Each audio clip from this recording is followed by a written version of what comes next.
Hello, everyone, and welcome back to the XR Update podcast. It is amazing to see you. Hello, how are you? Thank you for joining us. My name is Alex Milland. I am here from Impact Reality and XR Update, your perpetual host of this podcast. It's amazing to see you all. And today I am joined by Natasha Fahey, our VP of Operations here at Impact. Hey, Natasha, how's it going? Hey, Alex, how's it going? Amazing. Thank you for hosting the show with me today. I hope your week is going well. It is. It's a great week in general and a great week for VR. And it's nice to be here with you. Indeed, it is. We're not busy at all right now, are we? No, we're, we're just twiddling our thumbs day in and day out. No, quite the opposite. I think we work really hard, and we're recording this on a Friday at the end of the week, and it'll come out next week. And it's just, I don't know. We've been working, and we've got lots of great things coming out. Yeah. We work. And Natasha, you are always on the move. I feel like every time I talk to you, you are coming to me from a new location from somewhere on the planet. It's kind of inspiring, honestly. Yeah, sure thing. Yeah, I'm in New York today. I was down here. I actually got to pop by one of the Meta offices while I was here, which was super nice to see. They always have beautiful office space and just so many people working there, right? I'm on my way back home today, but we'll be out at Connect next week. So just all over the place. Exciting. Yes, we are at Connect as we speak. So right. if you are in California and you want to hang out with myself or Natasha or any of the other amazing Impact XR Update crew, you know what to do. All right. Hit us up. Find us on social media, maybe like Twitter. I don't know. Or X, I guess. Is everybody calling it X? What do you think? We have like 50-50 buy-in on the X name at this point. I had this conversation earlier this week because I was talking about tweets and everyone's like, are they supposed to be called X's now? And I was like, I don't know. I mean, as people who work so closely with social media, I don't think there's really a standard. People either call it X or Twitter, but it seems like Twitter doesn't want to go away, right? Everyone keeps calling it Twitter, et cetera. Yeah, I feel you. I feel like, a lot of people were like, when the Facebook name change happened, they're like, Meta, ew, I'm not going to call it that. And then like 3 weeks later, everybody's using Meta and it was just like the new normal. Twitter it's been more of an uphill battle for them to get people to adopt it. But we use Twitter, we use X. It's, as far as I'm concerned, it's the most like powerful platform for the VR community. And it's where we like to share a lot of little news updates for XR Update. So I thought before we introduce today's guest, which we do have, I think everybody knows that at this point, maybe we can touch on a couple of the news headlines that hit this week. What do you think, Natasha? I think it's a great idea. Me too. I think that's a great idea. That's why I prepared to do it. So really, this week is all about hardware. We had a couple of big announcements this week. HTC just announced the Vive Focus Vision. It's a refreshed version of the Vive Focus 3 that has color pass-through, eye tracking, a display port for PC VR support, and it's priced at $1,000, pitched as a PC VR headset, and includes features like motorized IPD adjustment and improved hand tracking. I guess improved hand tracking is over the Vive Focus 3. Whether or not that's as good as what Quest and Ultra Leap can do, I guess will yet to be determined. I doubt it, frankly. But it's cool to see that they're putting some of these features into headsets that are a little bit easier to get the hands on for consumers at $1,000. Yeah. And this is great for like the PC VR community. I don't think they've had too many new headsets in a bit, and exciting to have that coming out this fall, ahead of the holiday season too. Yeah, the big part of it is the display port. Like a lot of people, they want to get these headsets that are standalone. They're like the hybrid headset. It can work as a standalone headset or work as a PC VR headset. But those PC VR enthusiasts have to sacrifice the visuals because they don't get that display port. This has it. And if you've been to a VR arcade or any like new legit VR installation, I feel like most of them use the Vive Focus 3. So this should be a step in the right direction, I would say, for Vive. I mean, they've kind of like, they keep coming out with headsets and hardware. And like, I feel like it almost always just falls a little bit short of like the standard or the expectation that people have. So hopefully this one hits on it, because as far as I'm concerned, Vive is still kind of one of the primary competitors that we have for Meta right now in this space. And we need extra competitors in the space badly. We can't have Meta doing everything. Right. Well, I mean, more headsets in general is just better for VR, right? The more people who keep developing, the more different attempts that people make at it, the better the technology is going to be as a whole. Indeed. And it is not easy to do. Okay. Even with the right people and the resources that you need, it can still not exactly come together the way that you want it to. Perfect segue. The Immersed Visor had a reveal this week, which I guess will be last week by the time you see this, at a real life and in real life event, IRL. A bunch of people went out there. Some people from our team went out there. A lot of influencers. Yep. Upload VR went out there, and this headset is boasting a form factor that has not really been seen in these types of headsets before with micro OLED displays. It boasts all kinds of amazing features, and they flew everybody out from all around the world to come and check this thing out. And when everybody got there, the headset was not fully functional. They barely had a demo that allowed them to see an image on the lenses. So this is like kind of an L, to be honest. But to your point, Natasha, it's incredibly important that we have people making this hardware. Yeah. And I mean, there's nothing, as a person who's worked in tech for over a decade, there's nothing more terrifying than live demos with like brand new technology. And it's really tough to make sure that everything's going to function right and that everything's going to be all right. So, I feel for them. Me too. It happens, Me too. I used to work for a hardware company, and we had struggles when we did trade shows. There's one time where I was just ready to throw my hands up and just like go hide in the bathroom and cry. So I definitely I've been there too. I definitely get it. And I'm sure these guys wanted to go and hide in the bathroom and cry as well. Here on the screen, we have a picture of our very own Eric Masher at the event holding the Immersed Visor. I mean, in terms of form factor, like that thing is tiny. Like that looks like a kid's toy. Like you got that under as a stocking stuffer or something. I mean, it's not far off from those like visor sunglasses that are super popular right now. It's really not. It's really not. And I saw a picture of David Heaney wearing these, and you can see that like what they showed in the stock images where they like announced that it's coming, the form factor was like really up close to the face, like really very much like sunglasses. And the reality of this headset is definitely closer to like what we've seen from AR headsets before. There's like a nose bridge that kind of pulls it up a little bit, like has it sitting maybe a half inch, 3/4 of an inch off of your face. So we're still not quite at that like sunglasses form factor and feel yet, even with the attempts with the visor. But huge step in the right direction. And once people finally did look at those lenses, they said that the image was incredible. Like the resolution was really, really good. Everything looked fantastic. It just wasn't a VR demo. It was just, like a flat screen stuck to your face as you're turning your face left and right kind of thing. So my fingers are crossed for Immersed. They're an incredibly passionate team. And again, to your point, we need competitors in this space for sure. Yeah. Yeah. And for anybody who's worn, right, like the Meta Ray-Bans versus the Quest headset, this is probably like this perfect, like in between form factor that we dream of, right? That's like not as bulky as a Quest or, any of the other traditional headsets like the Vive and everything else. So I don't know. Yep. I can't wait to get my hands on it and give it a try. Me either. So yeah, lots happening in hardware. We didn't even touch on the Quest 3S, which I'm sure is like being announced right now, and everybody's probably talking about it because we're at Connect. But huge week for hardware. Everybody probably trying to get ahead of the holiday time, and hopefully some legitimate competitors entering the space. We want to see as many new companies entering as we can, drive the prices down, and continue to push the standard of the technology. Fun fact about Natasha.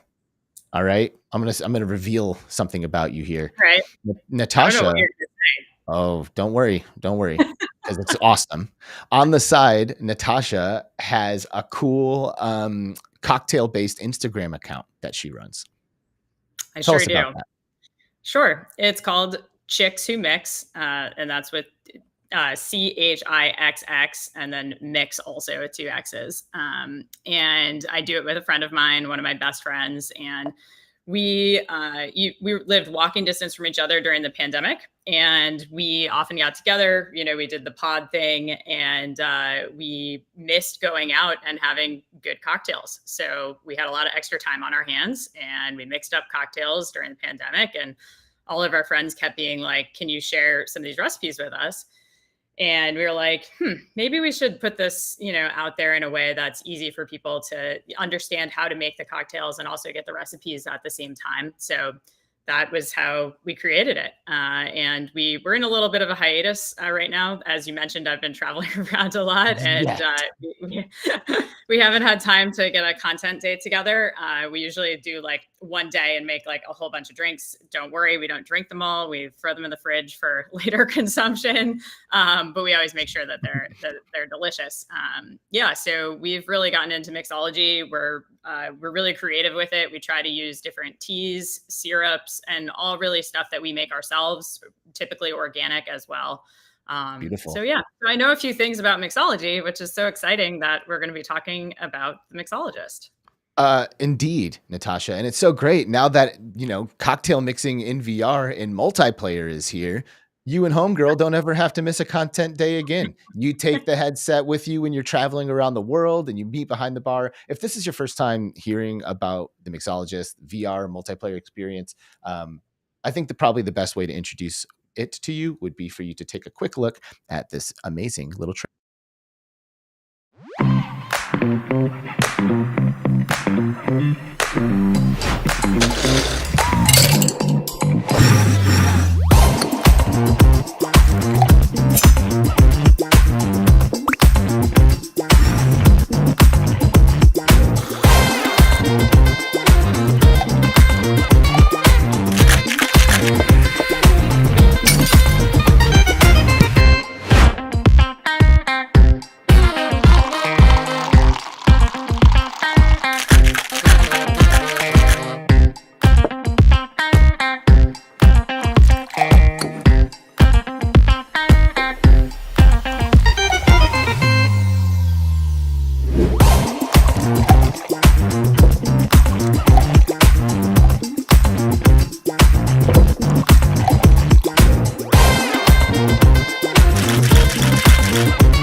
Look at that. So good. Everybody, please welcome to the XR Update podcast, Adrian from Flat Hill Games, the developers of the Mixologist. What's up, dude? Good to see you. Hi. Hello, Alex and Natasha. It's glad to be here. Thanks for inviting me. Thank you for joining us. And for the just right off the bat, shout out on that pretty awesome mixed reality trailer. Like, I think that trailer is really, really good. And you used mixed reality really well to kind of convey what it feels like to be behind the bar in there. Yeah, thanks. Because we were thinking how to show the game in the best possible way, and it really goes well with filming mixed reality trailer. And this is something that we did it ourselves in the office, so we are really proud of it because it was was in house. Yeah, it was in house trailer, so it's really nice. That's pretty awesome. Good, man.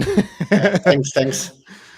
Yeah, that's on par. Like, I've done mixed reality content creation in the past, and it is tricky. There are a lot of hoops that you have to jump through that you wouldn't really realize, right off the bat. Because if you do MR well, it kind of just works. And as a viewer, you look at it and you're like, oh, cool. I get it. Nice. Awesome. And like, that's that. But like, to pull off some of those shots and to make it look legit, it can be a lot of work. So good job. Yeah, because we have a moving camera, so we need to track it, everything, to set up everything to work correctly. So it was really a hard work, but thanks to the team, we managed to pull it out, and we have a nice trailer.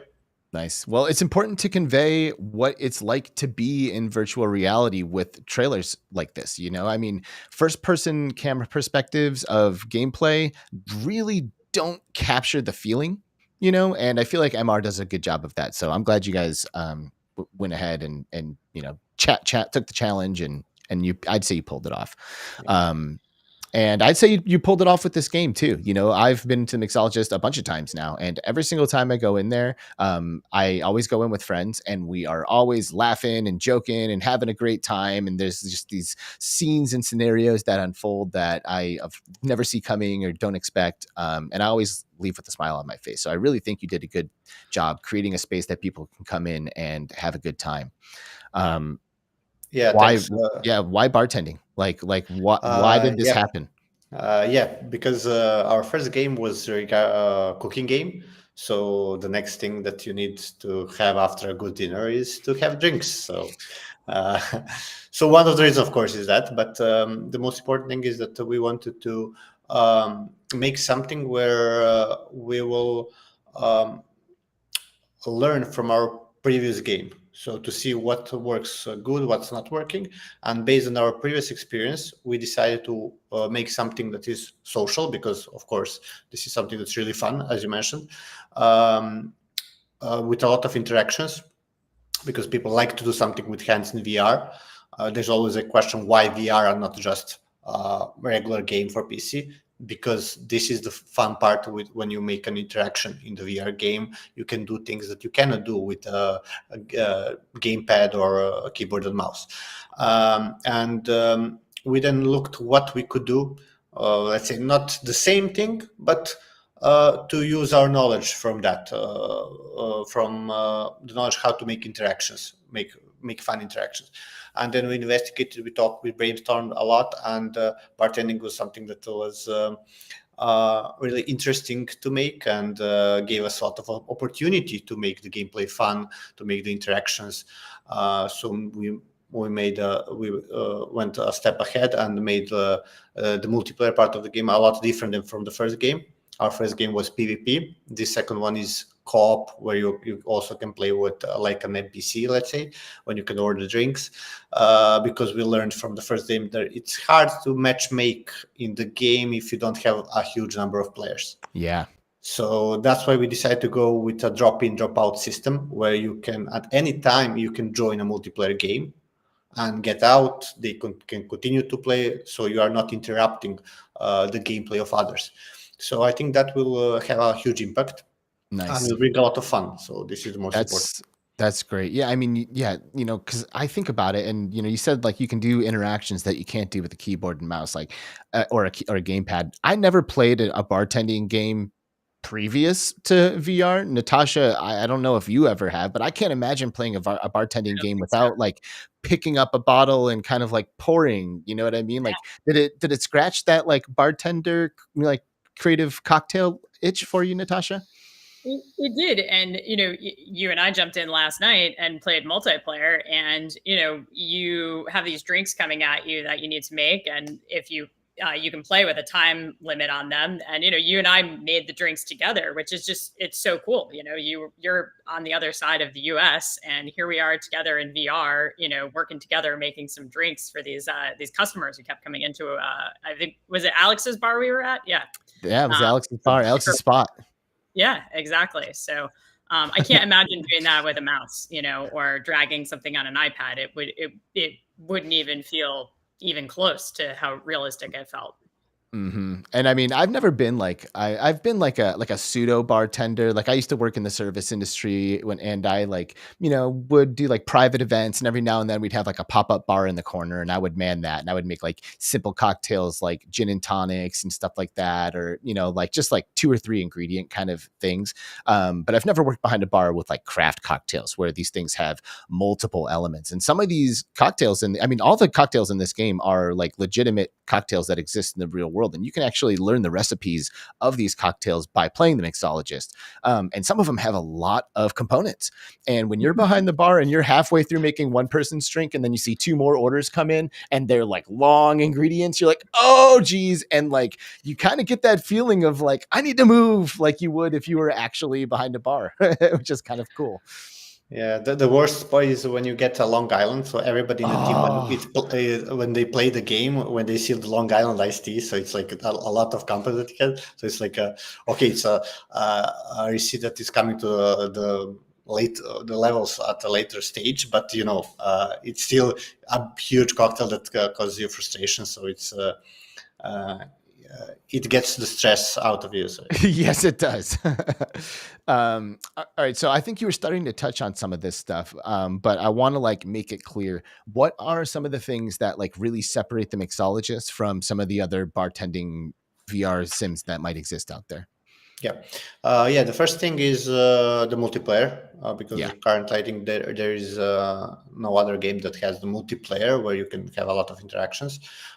This is the first thing, and the biggest one where you can play in the co-op. And we'll see in the future we'll add also more features, maybe PvP. We have a huge roadmap for the post-launch and huge plans. Then we are not focused on a simulator thing of making drinks. So although the receipts are legitimate and the amount is there, you will notice that we made some compromises for the gameplay to be fun. So that's why we decided to approach it like more arcade style of mixing the drinks, making it, but it's still the real receipts. So in that way, we are not trying to build a simulator where you can do the training for a bartender, but you can still learn the real receipts. You can still have fun. So this is something that we want to emphasize, and we're trying to build also the community where it's very easy to jump into the game, play with someone, meet someone new, and talk with them. Even if you do not want to play as bartending, you can, as I said, you can always enter the game as a NPC, and not NPC, as a customer. Yeah, so you're a PC. You can order drinks. Yeah, you are a player, but you are a customer in the bar of someone else. So that is kind of fun. You know, like coming in and like, you know, there was like a minute there where I was like, I don't want to say skeptical, but like just like trying to wrap my head around like what that looks like. And the first time that we jumped into this game with my team, there's 4 of us in there and 2 people on the other side of the bar, 2 people on this side of the bar making drinks for them and stuff. And to your point, like it is social. Like being on the other side of the bar when you're not making drinks, of course, is a much less gamified experience because you're not like sitting here accomplishing objectives. You're kind of just hanging out waiting for your order to be fulfilled. But like the banter that happens going back and forth, and then like just kind of like the funny scenarios that arise, and like people's personalities start shining through, and you can see that through their avatar motions and movements. And then somebody reaches over the counter and grabs a straw for themselves, you know, and you're like, hey, stay on your side of the bar. And there's just like all these fun interactions that come that like really are rooted in a social experience more than anything else. Yeah, this is something that we will plan to improve even more. So we'll see, maybe to add lobbies where you will be before you enter the bar. You can be in some lobby with more people, and then decide to go to one bar. So there are a lot of interesting ideas. So we are listening to the community, what they say, and we want to improve based on the feedback, because this is like a live service game, let's say like that. Although it's a premium game, we want to have a lot of new features added during the life of our game, because we think we can improve a lot. And of course, VR is a long tail game, so it's not something like, okay, we'll sell for the first month, that's it. No, we are playing the long tail game. So that's why we are improving, because there are always new users, new VR users who are coming to the platform, and they can play our game. So this is the biggest advantage of VR, because your product can live longer, and we can use that to our advantage, and made a lot of improvements based on the user feedback. We already noticed what is wrong with the game, because we are playing the game a lot, and some things are easy for us, but for some other user maybe are not. So we are listening to that feedback so that we can adjust the game to be okay for everyone. Of course, you cannot satisfy everyone there, but we want to make a lot of improvements regarding those things that they are suggesting us. Totally. And the game just came out on the 19th. So this is a brand new release. Since the game has been out, like what is some of the feedback that you guys have gotten? Like what are some of the things that like now that it's out there, you're like, oh, we didn't see that coming. Okay, we have to address that, you know, stuff like that. Yeah, so there are some things that, of course, I think one of the biggest issue is that the game is hard for some players, let's like that, because I said we were playing, so for us it's easy, intuitive, everything that we do. So we need to make it easier. The other part is we have a lot of interaction, physics, and those kind of things. So this is something where we are improving every day. So we made a lot of improvements there to be easier. So that, because when you're doing something with your hands, every person can do it differently. So this is the biggest, let's say, challenge of VR, because you are not expecting what they are doing with their hand. We have a person in a team who always does the opposite what everybody else does. Only him can reproduce some of the bugs. So this is very interesting, because he's the player. When everything is okay, everyone is testing, everything is okay without bugs. We give it to him, and in 1 minute he finds a lot of things. So because the way he plays is different than everybody else. So this is what is about VR. So one of the hardest challenges. And this is the complaints we got now is regarding the difficulty, regarding we have a slider in the game that is sometimes harder to use. You are scrolling too much. So we are making a lot of improvements regarding that part, not to cause frustrations. When everything works good, the game is fun, everything. But as I said, a lot of people are playing in it in different ways. So we want to get to as many people as possible, because this is more like a casual game. It's not a hardcore game where you have like a more niche. This is for everybody to play, and we want to have a lot of accessibility features so that anybody can play the game. Nice. So before we move on from frustrations, from a development perspective, or from the development standpoint, can you speak to like maybe one major hurdle that you guys had during the development process, and then how you went about kind of overcoming the obstacle? I would say maybe the slider for the battles is one of the biggest challenges. So that's kind of like a lazy Susan kind of mechanic where you grab it and turn it.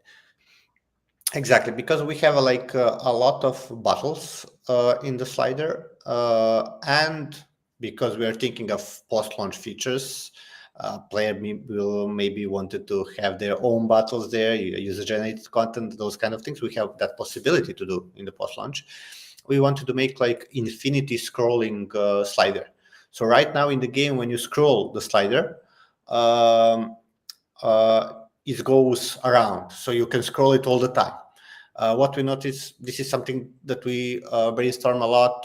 Should we have all the battles visible at one point? Should we have the battles behind you? So we tested a lot of different kind of things, and the slider was one of the, let's say, one of the ways how we decided to solve it. But it's still not perfect. Mm-hmm. So now we notice the people are going like 3 rounds around the rings. They don't know where the end is. Yeah. And with one small tweak, to have the end at least where the start and where it ends, it helped a lot. So this is a tweak that is coming out, because you can scroll. You got to an end of the slider.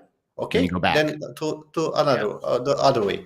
So this is something that we didn't think about. We wanted to make it's easier for you to go around, to scroll it. So the battles that are disappearing on the right side will appear on the left side. But you don't know when you went around the full circle, and sometimes you cannot find the battle. So those kind of things, we need a lot of user tests. We did user testing. We tested with user, but we still have a lot to test. And as I said, we are listening to the feedback, and we want to make the improvements. And this particular small change for the slider is affecting the game a lot. Yeah. So those kind of things. Also, the order of the battles in the slider affects the gameplay. So a lot of small tweaks, things can affect a lot of the gameplay. So this is something that I would say the most challenging part is the different play styles of users in VR. Mm-hmm. Natasha, do you have like a castle of like displayed bottles with your stuff? Do you wish you had an infinite carousel where you could just have them all in one little spot? Well, I think that everybody makes drinks differently, as you were talking about, and probably wants to organize their bar differently. So as you evolve the game, maybe that's something where, I've got Natasha's bar set up and I can set up the bottles however I'd like. But one thing I was wondering, if I'm the Mixologist super fan, where's the best way for me to put in that user feedback to your team? And, do you guys have a roadmap anywhere that I can check out and all of that. Yeah. Yeah. So we have a Discord channel. So Okay. Discord channel is visible on our website, themixologistgame.com. I will link it. It will be linked. Yeah. Okay, Awesome. great. So the Discord channel is the place where the user can come, be in contact to reach to us, and then we can talk with them to see what is the issue.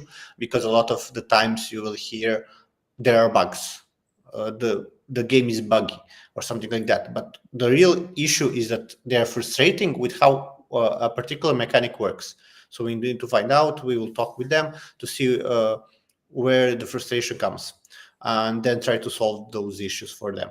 And for the roadmap, we still don't have a public roadmap. We are still trying to define what should we decide to make or not. So at the first, let's say, month or two, we are listening to the feedback from the players so that we can fix the game to be as fun as possible. And then as we are working also on those fixes, we are working on the new features that we'll added. And then we'll see the roadmap, maybe with the help from the user from Discord, where they will also maybe vote for the feature that they want the most. So we want to build that community and to help us bring the features that they would like the most. Let's say like that. Beautiful. That's awesome. Everybody join this Discord and jump into the Mixologist if you haven't had a chance to check it out. Definitely recommend doing it with friends. This is a social experience, so the more social you can be, the better. I'm sure you can go in there and bump into some strangers and make friends. But my recommendation is to find somebody who you are a fan of, maybe somebody who is close to you in your life, and bring them in and have a good time. By the way, there's a really cool giveaway that the Mixologist is going away that is doing right now, which is exactly for this purpose. It's the idea is to bring your friend into VR with you and get them behind the bar. So the Mixologist is actually giving away a Quest 3. So generous of you, Adrian, to one lucky person. And we'll go ahead and link that Gleam giveaway in the description below. Nice. You can get entries for following on social media, joining the Discord, and things like that. So if you've got a friend out there who you think would be into this, but they don't have VR yet, this is a comfortable experience. They won't get motion sickness in this thing. And you can get them a Quest 3 with this giveaway. So please do that. Adrian, is there anything else that's like really important about this game that you want to make sure everybody knows, or maybe about your studio or the development process that you want to share before we start to wrap this up? Yeah, so I think the most important part of the game will be the social part. So this is something that we want to, so that people can play together. But at the same time, we want to have a fun single player experience. So everybody who plays the game now should be feel free to reach us and give us their feedback so that we can improve the game. As I said, this is a game that will evolve a lot in the following months, years. I'm not sure, but yeah, we want to invest a lot. If the people, if the users like the game, we'll add features, whatever they are asking. We also have a plan to go to more platforms. We'll also plan support for PlayStation VR, Apple Vision Pro, mixed reality mode. So we have a lot of ideas that will help people. Hand tracking is still not in the game yet, hand tracking, because we are still testing it, but it will release really soon so that people can play also without controllers. So that's why I said we want to reach to all type of players, all type of users who want to have a fun experience regarding the game.